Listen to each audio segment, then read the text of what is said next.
Hai sahabat.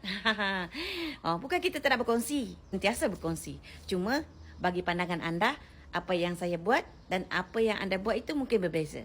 Tapi saya suka berkongsi pasal kebun-kebun saya, pasal benda-benda yang indah, benda-benda yang cantik.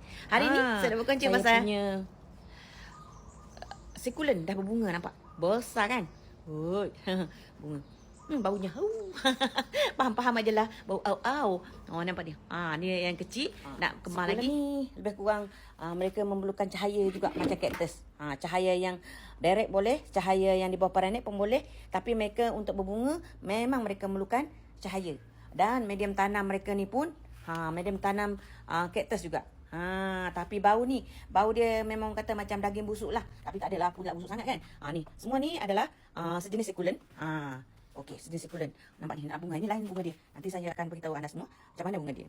Tapi yang penting dalam penanaman kaktus sekulen ni, sebenarnya hari ni khususnya kaktus dan sekulen ialah medium tanam dia. Medium tanam ni kena poros. Poros sungguh sebab dia menggunakan kerikil-kerikil.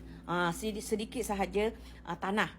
Mereka gunakan tanah bakar, pumais, apple light dengan tanah-tanah pasir boleh lah. Pasir paling sesuai untuk mereka.